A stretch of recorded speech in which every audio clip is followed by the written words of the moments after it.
Hello student, आप लोग कैसे हैं। आशा करते हैं आप लोग अच्छे होंगे। तो स्वागत है आपका अपना YouTube channel Success Gate Point में। आज के इस वीडियो में हम 10वीं कक्षा के भूगोल के सब्जेक्टिव क्वेश्चन बताने वाले हैं, जो कि आपको बोर्ड एग्जाम के लिए काफ़ी महत्वपूर्ण रहेगा। तो इस वीडियो को लास्ट तक देखते रहिए।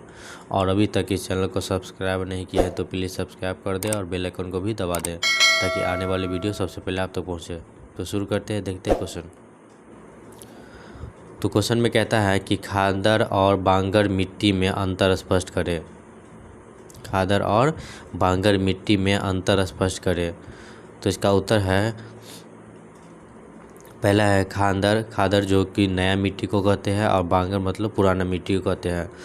तो खादर में पहला पॉइंट कहता है कि खादर मृदा घाटी के नीचे क्षेत्रों में पाई जाती है, जहां हर वर्ष बाढ़ आती है। और बांगर का पहला पॉइंट कहता है कि बांगर मृदा जो है बाढ़ के स्तर से लगभग 30 मीटर की ऊंचाई पर पाई जाती है।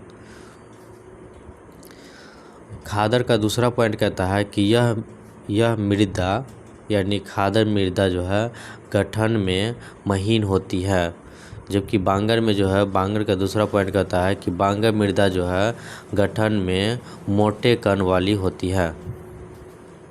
अगला पॉइंट, तो खादर का तीसरा पॉइंट कहता है कि खादर मृदा जो है अधिक उपजाऊ होती है, क्योंकि यह घाटी के निचले भागों में पाई जाती हैं, जहां लगभग हर वर्ष बाढ़ आती है। जबकि बांगर मिट्टी का तीसरा पॉइंट कहता है कि बांगर मृदा जो है कम उपजाऊ होती है, क्योंकि यह बाढ़ के स्तर से लगभग 30 मीटर की ऊंचाई पर पाई जाती है। अगला क्वेश्चन में कहता है कि व्यापारिक कृषि एवं निर्वाह कृषि में अंतर स्पष्ट करें। तो इसका उत्तर कहता है कि व्यापारिक कृषि और निर्वाह कृषि में अंतर है।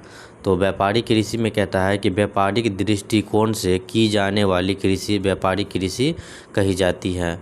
इस कृषि में अत्याधुनिक कृषि तकनीक, रासायनिक खाद, परिष्कृत बीज, सिंचाई, कीटनाशक आदि का उपयोग किया जाता है। जबकि निर्वाह कृषि में जो है कहता है परंपरागत तरीकों जैसे कि हल, बैल, कुदाल आदि की सहायता से की जाने वाली कृषि, जिसमें फसल उत्पादन जीविका निर्वाह के लिए किया जाता है, निर्वाह कृषि कहलाती है। इस कृषि पर जनसंख्या का बोझ अधिक होता है एवं आधुनिक तकनीक का प्रयोग लगभग शून्य होता है। अगला क्वेश्चन में कहता है कि धात्विक एवं अधात्विक खनिजों में क्या अंतर है। धात्विक एवं अधात्विक खनिजों में क्या अंतर है। तो इसका उत्तर है, कहता है धात्विक खनिज एवं अधात्विक खनिजों के अंतर को निम्नलिखित तालिका से समझाया जा सकता है। तो देखते हैं। तो सबसे पहला तालिका में कहता है कि धात्विक खनिज, और दूसरा में है अधात्विक खनिज। तो धात्विक खनिज का पहला पॉइंट कहता है कि धात्विक खनिज गलाने पर धातु की प्राप्ति होती है, जबकि अधात्विक खनिज में जो है कि अधात्विक खनिज के प्रगलन से धातु नहीं प्राप्त किया जा सकता। धात्विक खनिज का दूसरा पॉइंट कहता है कि ये जो है कठोर एवं चमक वाले होते हैं, जबकि अधात्विक खनिज जो है चमक नहीं होती है इसमें। धात्विक खनिज का तीसरा पॉइंट कहता है कि धात्विक खनिज प्रायः आग्नेय चट्टानों से प्राप्त किया जाता है, जबकि अधात्विक खनिज में जो है ये प्रायः परतदार चट्टानों से प्राप्त किए जाते हैं।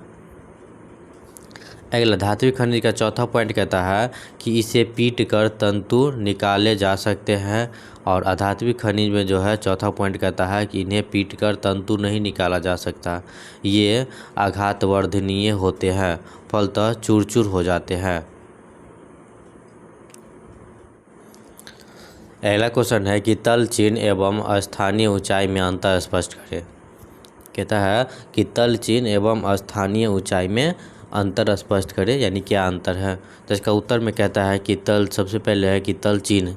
तो तल चिन्ह के बारे में कहता है कि वास्तविक सर्वेक्षण के द्वारा दीवारों, पुलों, खंभों, पत्थरों जैसे अस्थायी वस्तुओं पर समुद्र तल से मापी गई ऊंचाई को प्रदर्शित करने वाले चिन्ह को तल चिन्ह यानी बेंचमार्क कहा जाता है। इसे फीट या मीटर की इकाई में प्रदर्शित किया जाता है। जबकि स्थानीय ऊंचाई में कहता है कि तलचिन्ह की सहायता से किसी स्थान विशेष की माप की जाती की गई ऊंचाई को स्थानीय ऊंचाई कहा जाता है, जिसको स्पॉट हाइट भी कहते हैं। इस विधि में बिंदुओं के सहारे मानचित्र में स्थानों की ऊंचाई की संख्या लिखी जाता है, यानी लिख जाता है।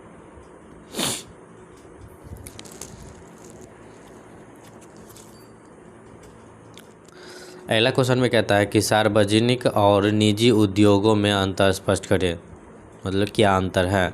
तो इसका उत्तर में है, सबसे पहले कहता है सार्वजनिक उद्योग के बारे में कि ऐसे उद्योग जिसके संचालन की जिम्मेदारी सरकार के हाथ में होती है, जिसमें प्रायः भारी उद्योग एवं आधारभूत उद्योग को सम्मानित या सम्मिलित किया जाता है, जैसे कि दुर्गापुर, भिलाई, राउरकेला जैसे इस्पात उद्योग सार्वजनिक उद्योग के उदाहरण हैं।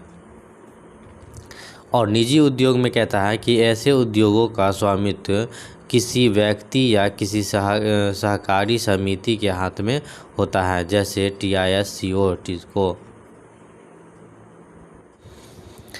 आगे नंबर क्वेश्चन है, कहता है कि नकदी फसल और रोपण फसल में क्या अंतर है। तो इसका उत्तर है, नकदी फसल सबसे पहले कहता है कि नकदी फसल के बारे में कि छोटे या बड़े आकार के भूखंड पर अधिक से अधिक मुद्रा की प्राप्ति के उद्देश्य से ऐसे फसल उगाए जाते हैं, जैसे तंबाकू, मसाला आदि जो है नकदी फसल में आते हैं। रोपण फसल के बारे में कहता है कि रोपण कृषि भी एक प्रकार की व्यापारिक कृषि है। इस कृषि में उद्योग की तरह ही मैनेजर एवं मजदूर की व्यवस्था होती है और मिल मालिक की तरह ही इसमें कृषि की स्थिति होती है।